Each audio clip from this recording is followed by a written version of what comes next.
નમસ્તે, સ્વાગત છે આપનું આપણા કાર્યક્રમમાં કે જેનું નામ છે ગોષ્ઠી વિથ વિકલ્પ કોટવાલ. ગોષ્ઠી વિથ વિકલ્પ કોટવાલના આ કાર્યક્રમમાં આપણે ચોક્કસ કોઈ એક વિષય અથવા તો ચોક્કસ કોઈ લોકો વિશે જ ચર્ચા કરવી એવું નથી રાખતા. બને એટલા અલગ અલગ પ્રકારના વિષયો, અલગ અલગ લોકો વિશે આપણે અહીં આગળ ચર્ચા કરી શકીએ એવો હંમેશા આપણો પ્રયત્ન રહેતો હોય છે. આવા એક લોકો વિશે આજે આપણે વાત કરવાની છે. એ લોકો કે જે IAS, IPS આવી ઓલ ઇન્ડિયા સર્વિસીસ અને બીજી સેન્ટ્રલ સર્વિસીસમાં જોડાવા માટેની તૈયારી કરી રહ્યા હોય, એટલે કે જે UPSCની સિવિલ સર્વિસીસ માટેની પરીક્ષા માટે તૈયારી કરી રહ્યા હોય એવા વિદ્યાર્થીઓ માટે આજે આપણે એક ગોષ્ઠી કરી રહ્યા છીએ. જો કે આવી એક ગોષ્ઠી આપણે અગાઉ પણ કરી ગયા છીએ. થોડાક મહિના પહેલા આપણી એક સંસદીય સમિતિએ UPSCને અમુક ચોક્કસ ભલામણો કરી હતી પોતાના રિપોર્ટમાં. જે ભલામણો UPSCની સિવિલ સર્વિસીસની જે પરીક્ષા છે એમાં જે વિલંબ થતો હોય છે એને ઘટાડવા વિશે હતી. UPSCની સિવિલ સર્વિસીસની પરીક્ષાનું સ્ટ્રક્ચર જે રીતે ડિઝાઇન થયેલું છે એમાં પરીક્ષાનું આખું ચક્ર પૂરું થતાં 1.5 વર્ષ જેટલો સમય વીતી જાય, જે ખૂબ વધારે કહેવાય.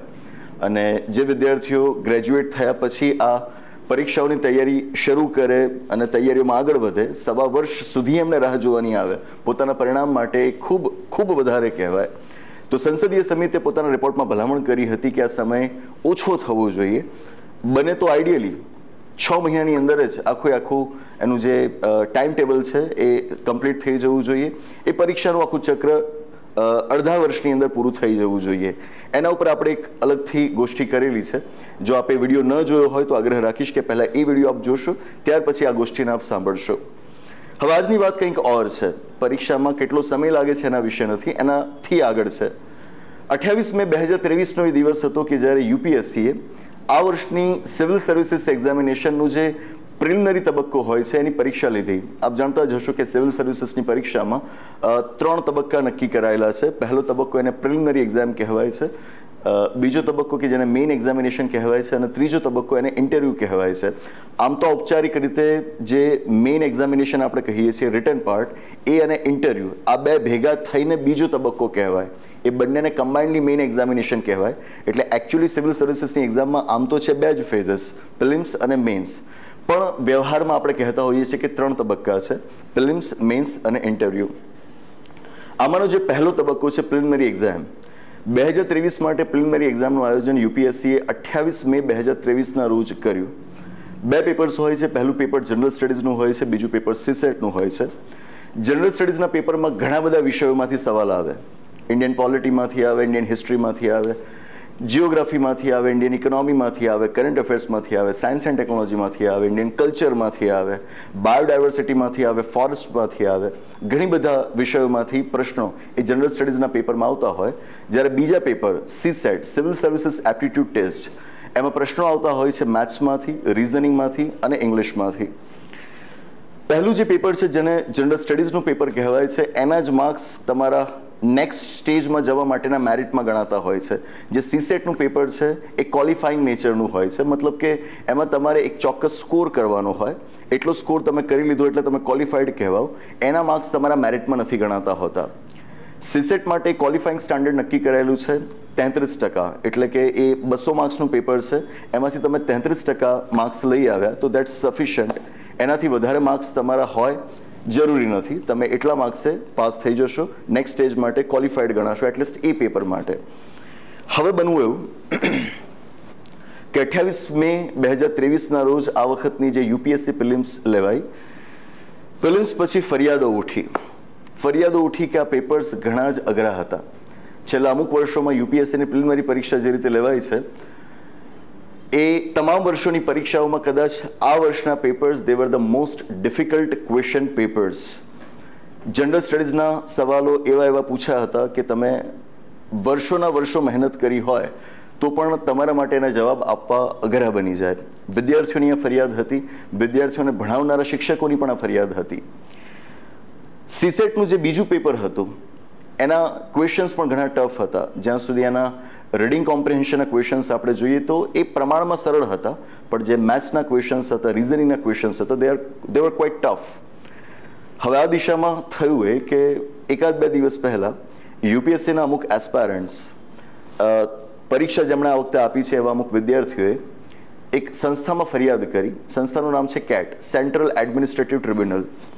1985ના વર્ષમાં આપણી સંસદે એક કાયદો ઘડ્યો હતો, એડમિનિસ્ટ્રેટિવ ટ્રિબ્યુનલ્સ એક્ટ 1985, અને આ કાયદા હેઠળ સંસ્થા બનેલી છે કેટ, સેન્ટ્રલ એડમિનિસ્ટ્રેટિવ ટ્રિબ્યુનલ, કે જે સંસ્થા પાસે પાવર્સ છે કે તે ઓલ ઇન્ડિયા સર્વિસીસ તેમજ જે સેન્ટ્રલ સર્વિસીસ છે એના રિક્રુટમેન્ટ રિલેટેડ ડિસ્પ્યુટ્સ હોય, એના ભરતી અંગેના વિવાદો હોય તો એને સાંભળી શકે.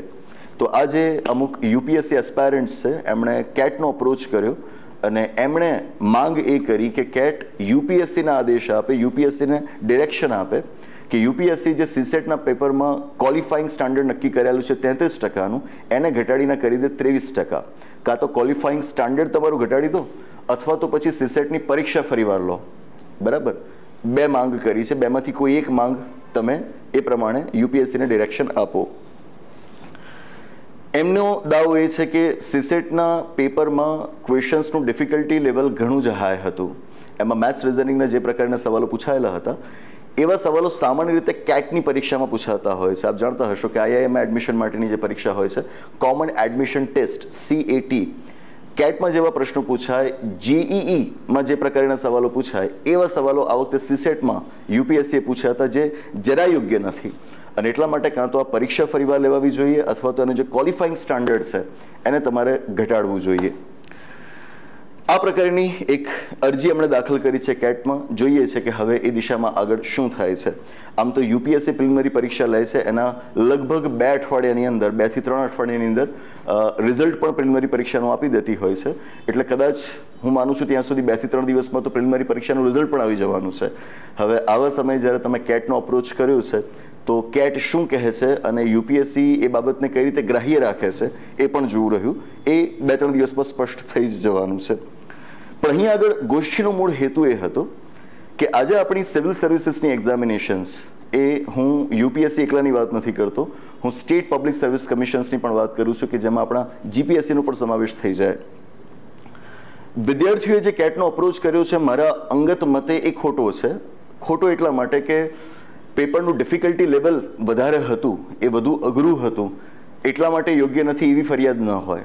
બરાબર છે, પેપર તો અઘરું નીકળી શકે, ક્યારેક સરળ પણ હોય, ક્યારેક અઘરું હોય, ક્યારેક માપસરનું હોય. તે તો એક્ઝામિનિંગ બોડી ઉપર ડિપેન્ડ કરે છે કે એ પેપરનું ડિફિકલ્ટી લેવલ કયું રાખવા માંગે છે. તો પેપર અઘરું થાય એવી ફરિયાદ ન હોવી જોઈએ. ફરિયાદ એ હોવી જોઈએ કે પેપરની અંદર જે પ્રશ્નો પૂછાય છે એ પ્રશ્નો શું રેલેવન્ટ છે ખરા, એ સુસંગત છે ખરા. યુપીએસસીની આ વખતની પ્રિલિમિનરી પરીક્ષામાં જે જનરલ સ્ટડીઝનું પેપર હતું, જેમાં 100 સવાલો હતા, 100માંથી કેટલાય સવાલો એવા હતા કે જે હાઈલી ઇરેલેવન્ટ જણાય. ઇરેલેવન્ટ કયા દ્રષ્ટિકોણથી? કે સરકારમાં જે પ્રકારની કામગીરી અધિકારીઓએ કરવાની હોય છે એ કામગીરીઓ સાથે એને શું સંબંધ, એ સંબંધ તમે ઓળખી જ ન શકો એ પ્રકારના પ્રશ્નો આપણને પૂછાય. પૃથ્વી પરના ગમે તે જીવજંતુને ઉઠાવીને તમે યુપીએસસીની પ્રિલિમિનરી પરીક્ષામાં મૂકી દો અને એના વિશે વિદ્યાર્થીઓ જાણતા હોય એવી આશા રાખો, એ કઈ રીતે યોગ્ય છે? પણ સવાલો એવા પૂછાયા. અને આ વાત આજકાલની છે એવું નથી. મારો જેટલો અનુભવ રહ્યો છે આ પરીક્ષાઓમાં, 12 વર્ષનો અનુભવ છે મારો, આટલા વર્ષોમાં હું કહીશ કે છેલ્લા 5 થી 6 વર્ષોમાં આપણે જોઈએ તો આવી ઘણી જ એબ્સર્ડ માહિતી, ગમે તે જીવજંતુ કે પ્રાણી વિશે આપણને પ્રશ્ન પૂછી નાખે અને એનો જવાબ આપણે આપવાનો થાય, આવી એબ્સર્ડ, આવી વિયર્ડ ઘણી બધી ડિટેલ્સ યુપીએસસીના પ્રશ્નપત્રોમાં આવી રહી છે. Indian polity, Indian history, Indian economy, આ બધા સબ્જેક્ટ્સ એવા કહેવાય કે જેમાં વિદ્યાર્થીઓનું જે કોમ્પ્રિહેન્શનનું કેલિબર છે, એમની સમજવાની જે ક્ષમતા છે, એને ચકાસવાની શક્યતાઓ તમારી પાસે અપરંપાર છે. કારણ કે ઇન્ડિયન પોલિટીમાં જે તમે લીગલ લેંગ્વેજ સ્ટડી કરીને ક્વેશ્ચન્સને હેન્ડલ કરવાની કોશિશ કરતા હો, ઇન્ડિયન ઇકોનોમીમાં ઇકોનોમિક્સના કોન્સેપ્ટ, પ્રિન્સિપલ્સને સમજીને તમે એના ક્વેશ્ચન સાથે ડીલ કરતા હો, તો it's really something where you can check, you can evaluate someone's intellectual capacity. પણ આ વિષયોના પણ પ્રશ્નો જે પ્રકારના આપણને પૂછાયેલા હતા, છેલ્લા ઘણા વખતથી પૂછાઈ રહ્યા છે, એમાં આપણે એ સમજી જ ન શકીએ કે આ પૂછીને એ લોકો સાબિત શું કરવા માંગે છે. જેમ કે આ વખતની જ યુપીએસસીની પ્રિલિમ્સમાં એ લોકોએ સવાલ ઇન્ડિયન પોલિટીમાં પૂછ્યો હતો એવિડન્સ એક્ટ વિશે, ઓફિશિયલ સિક્રેટ્સ એક્ટ વિશે. આવા કાયદાઓ તો આપણા દેશમાં ઘણા બધા છે, સેંકડો નહીં હજારો છે. તમે કોઈ પણ કાયદા વિશે ગમે ત્યારે સવાલ પૂછી નાખો તો એ વિદ્યાર્થી એને કેવી રીતે હેન્ડલ કરી શકે? કોઈ લોયરને તમે પૂછવા જાઓ તો એને પણ બધા કાયદાઓ યાદ ન હોય, કાયદાઓની આટલી બધી કલમો યાદ ન હોય. I myself am a graduate of law, now a post graduate of law, પણ તમે ગમે ત્યારે ગમે તે કાયદો લાવીને મૂકી દો તો એમ થોડા બધા કાયદાઓ અને એની બધી જોગવાઈઓ આપણને ખબર હોય, એ ન હોય. વકીલોએ પણ જ્યારે કેસ લડવા હોય ત્યારે એમને કાયદા વાંચીને જવું પડતું હોય. ઇવન જજ જ્યારે પોતાનું જજમેન્ટ ડિલિવર કરતા હોય તેના માટે પણ પહેલાં એ કાયદાનો અલગથી અભ્યાસ કરે, એટલે તો એમને જજમેન્ટ આપવામાં પણ વાર લાગતી હોય છે. તો આ બધી વસ્તુઓ હોય છે. હવે તમે સિવિલ સર્વિસીસના એસ્પાયરન્ટ્સ પાસે અપેક્ષા રાખો કે એમના બધું જ મોડે હોય તો યોગ્ય નથી. આનો વાંધો ઉઠાવવો જરૂરી એટલા માટે બને કે 100 પ્રશ્નોમાંથી માની લો કે 30, 40, 50 પ્રશ્નો આવા પૂછાય છે, જે હોય જ છે, દર વખતે હોય છે. આનાથી થાય કે જે વિદ્યાર્થીઓ ખરા અર્થમાં તૈયારી કરે છે, સિન્સિયરલી પ્રિપેર કરે છે ફોર એક્ઝામિનેશન, વર્ષો એની પાછળ ગુજારે છે, એ આ ગાંડી સ્પર્ધામાં બહાર ફેંકાઈ જાય છે. કારણ કે એમણે તૈયારી ઢંગની કરી છે, અન્ડરસ્ટેન્ડિંગ બેઝડ કરી છે, વિષયોને સમજીને કરી છે. એ અધરતાલ ક્વેશ્ચન્સમાં આન્સર્સને ટિક માર્ક કરી નાખવામાં નથી માનતા. એ જુએ છે પ્રશ્નને, વિચારે છે એના વિશે, આપેલા ઓપ્શન્સમાંથી સાચો કયો હોઈ શકે એના ઉપર મગજને બરાબર ભાર આપીને એ પ્રયત્ન કરે છે સાચા જવાબ સુધી પહોંચવાનો. આવી પ્રેક્ટિસ એમણે કરી હોય અને ત્યાં આગળ જઈને જુએ કે સાવ નાહકના પ્રશ્નો એમને પૂછાયેલા હોય કે જેનાથી એમની કોઈ જ ઇન્ટેલેક્ચ્યુઅલ કેપેસિટીને યુટિલાઇઝ નથી કરી શકતા. પરિણામ એ આવે છે કે સિન્સિયર કેન્ડિડેટ્સ એ આ રેસમાંથી બહાર ફેંકાતા જાય છે. અને એવા સ્ટુડન્ટ્સ કે જેમની પાસે ફક્ત એક જ આવડત છે કે અંદાજા સારા બાંધી શકે છે, વ્યવહારુ ભાષામાં કહીએ તો જેને તુક્કા લગાવતા સારું આવડે છે, એવા વ્યક્તિઓ પ્રિલિમિનરી પરીક્ષાને પાસ કરી લે છે. અને આ થઈ રહ્યું છે, આ નક્કર વાસ્તવિકતા છે. સિન્સિયર કેન્ડિડેટ્સ આ રેસમાંથી ફેંકાતા જાય છે. પ્રિલિમિનરી પરીક્ષા પછી જે નેક્સ્ટ સ્ટેજ આવે છે મેઇન એક્ઝામિનેશનનું, એ મેઇન એક્ઝામિનેશનમાં સાચા અર્થમાં કોમ્પિટિશન એવી રહેતી જ નથી કે જેવી કોમ્પિટિશન પહેલાંના સમયમાં જોવા મળતી. કારણ કે પ્રિલિમિનરી પરીક્ષાના સ્ટેજ ઉપરથી જ ઘણા બધા સિન્સિયર કેન્ડિડેટ્સ ત્યાંથી ફેંકાઈ ગયા હોય, તો મેઇન એક્ઝામિનેશનમાં જે વિદ્યાર્થીઓ પહોંચ્યા હોય, ઓબ્વિયસ છે કે એમની પાસે એ ઇન્ટેલેક્ચ્યુઅલ કેપેસિટીની તમે એક્સપેક્ટેશન નથી જ રાખી શકતા કે જેમાંના ઘણા ખરા એ પેલા તુક્કા લગાવીને ત્યાં આગળ પહોંચેલા છે. મેઇન્સમાં એ પ્રકારની કોમ્પિટિશન ઘટતી જાય અને પછી ફાઇનલ સિલેક્શન થાય, એમાં પણ આપણને એ જ પ્રકારના ઓફિસર્સ ફાઇનલી મળી રહેતા હોય છે. સરકારની ઘણી બધી કામગીરી વિશે આપણે સવાલ કરતા હોઈએ, શંકા ઉઠાવતા હોઈએ, અધિકારીઓના કેલિબર વિશે પણ સવાલો ઉઠતા રહેતા હોય. એ પ્રશ્નો ત્યાં સરકારમાં ગયા પછી ઉઠે એની પહેલાં જરૂરી એ છે કે આ પરીક્ષા પદ્ધતિની સામે ઉઠે. એક્ઝામિનેશનનો નેચર એ ઘણો જ ડાયવર્સ છે, સ્વીકાર્યું. અને એના જ માટે હું હંમેશા વિદ્યાર્થીઓને કહેતો રહું છું કે તમે આને એક પર્સનાલિટી ડેવલપમેન્ટના એક ચાન્સ તરીકે જુઓ કે તમને જીવનમાં જો યુપીએસસીની તૈયારી કરવા મળી છે તો તમે તમારા વ્યક્તિત્વ વિકાસ માટે પ્રયત્ન કરી રહ્યા છો એવું વિચારો. એક સાથે આટલા બધા વિષયો ભણી રહ્યા છો તમે, ખૂબ સારી વાત છે. પણ એની ડાયવર્સિટીમાં તમે આટલી બધી અનપ્રેડિક્ટેબિલિટી ન લાવી શકો, આટલી બધી અનિશ્ચિતતાઓ ન લાવી શકો કે જ્યાં આગળ સિલેબસ પ્રમાણે તમને એક ચોક્કસ માળખું આપવામાં આવ્યું છે, તમે એ તૈયાર કરીને જાઓ તો પણ પૂછાયું હોય કંઈક એવું કે જેમાં લગભગ 50 થી 60% વાતો એવી હોય કે જે સિલેબસ સાથે ક્યાંય મેળ ના ખાતી હોય, અથવા તો એ વાતો એવી હોય કે જે તમારા એકચ્યુઅલ એડમિનિસ્ટ્રેટિવ વર્ક સાથે ક્યાંય સંબંધ ન ધરાવતી હોય.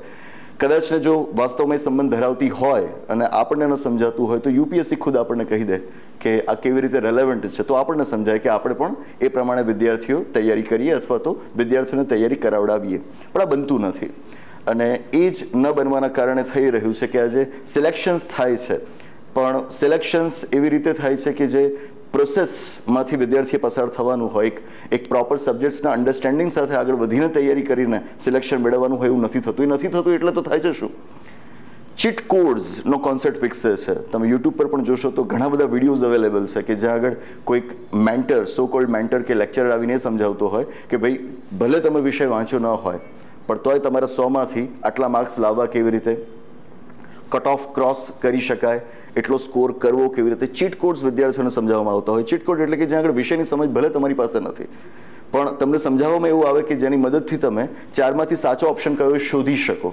બરાબર, તો આ તો છેતરામણી થઈ. બરાબર, આના દ્વારા આપણે પ્રમોટ શું કરી રહ્યા છે કે વિષયો બહુ નહીં સમજો તો ચાલે, આવી અમુક મેથડ્સ તમે અપ્લાય કરી દેશો એટલે તમે ત્યાં આગળ સિલેક્શન સુધી પહોંચી જશો. યુપીએસસીમાં જ આવું થાય છે એવું નથી. આ વાત હું કહીશ કે સ્ટેટની અંદર પણ થઈ રહી છે.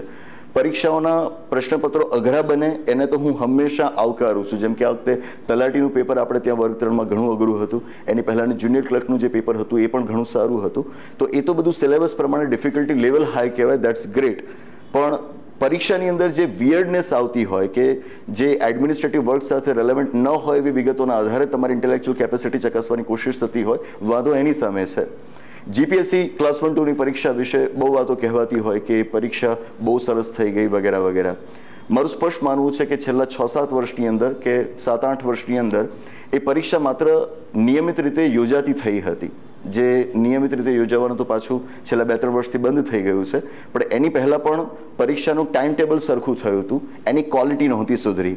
ક્વેશ્ચન્સ એ લોકો એવા મૂકવા માંગ્યા હતા કે જેમાં પણ અગેન એ જ બનતું કે તમને અંદાજા બાંધતા સારું આવડે છે તો તમે પ્રિલિમ્સ ક્રેક કરીને મેન્સના સ્ટેજ સુધી પહોંચી જાઓ, અને મેન્સમાં જેમ કહ્યું એમ કોમ્પિટિશન જ એટલી ઓછી હોય કે માપસરની થોડી ઘણી તૈયારી કરનારા વિદ્યાર્થીઓને પણ એ ક્રેક કરવાની તક મળી જાય. ઘણી વખત એવા પણ પ્રસંગો આપણી સામે આવેલા હતા કે જ્યાં આગળ જીપીએસસીના મેન્સના પેપર્સમાં ઇવેલ્યુએશનની એટલી મોટી ભૂલો હોય કે કોઈને જવાબ લખ્યો જ ના હોય તો પણ એને માર્ક્સ મળી ગયા હોય, અથવા તો બે કેન્ડિડેટ્સે એક સરખા જવાબો લખ્યા હોય પણ તો એમને માર્ક્સ અલગ અલગ મળ્યા હોય. આવી ઘણી બધી ફરિયાદો ઉઠતી રહી છે.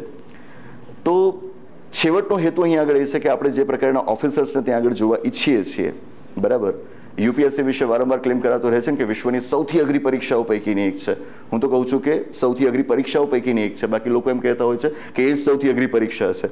તો અઘરી બનાવવાના નામે એને વિચિત્ર ના બનાવી દેવાય, ગમે તે લાવીને ના પૂછી દેવાય. એના કંઈક તો સ્ટાન્ડર્ડ્સ હોવા જોઈએ, એના કંઈક માપદંડો, કંઈક ધારાધોરણો હોવા જોઈએ.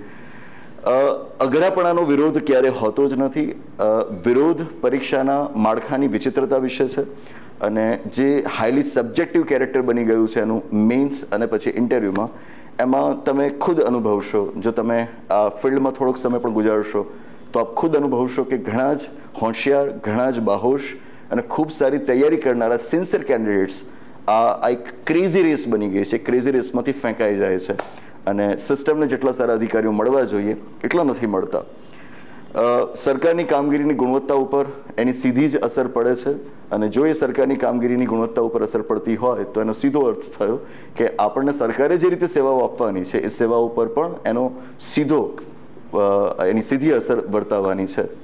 તો અપેક્ષા આટલી જ છે કે સમય સાથે હવે જેમ ફિલ્ડ એક્સપેન્ડ થઈ રહ્યું છે, વધુને વધુ ઉમેદવારો આ પરીક્ષાઓ આપવા માટે તૈયારી કરતા થયા છે, તો એ બાબતની ગંભીરતા સમજીને સ્ટ્રક્ચર કંઈક રેલેવન્ટ બને. સ્ટ્રક્ચર રેલેવન્ટ બને, એમાં જે ક્વેશ્ચન્સ મુકાય છે એ ક્વેશ્ચન્સ એવા બને કે જે કંઈક ના કંઈક રીતે કોઈક ના કોઈક વિષયના આધારે વિદ્યાર્થીઓ પહોંચી શકે. જો આને ઝડપથી સુધારી નહીં લેવામાં આવે તો એ વાતમાં જરાય શંકાને સ્થાન નથી કે હવેની જો પ્રિલિમિનરી પરીક્ષાઓ આવી જ આવતી જશે તો જેનું નસીબ સારું હશે, બરાબર, એ જ આ પરીક્ષાઓને પાસ કરી શકશે. બાકી મોટાભાગના સિન્સિયર કેન્ડિડેટ્સ એ આ પ્રિલિમિનરી એક્ઝામિનેશનના સ્ટેજ પરથી જ પરીક્ષામાંથી ફેંકાઈ જશે, સ્પર્ધામાંથી ફેંકાઈ જશે, અને આનું બહુ મોટું નુકસાન સમાજ તરીકે પણ આપણે ભોગવવાનું આવશે, એને વેઠવાનું આવશે. તો આ જ આશા સાથે આ ગોષ્ઠીને અહીં આગળ વિરામ આપું છું. આવનારા એપિસોડમાં આવા જ વધુ કોઈ એક અગત્યના અને રસપ્રદ મુદ્દાની ગોષ્ઠી સાથે પાછા મળીશું. આભાર. નમસ્તે.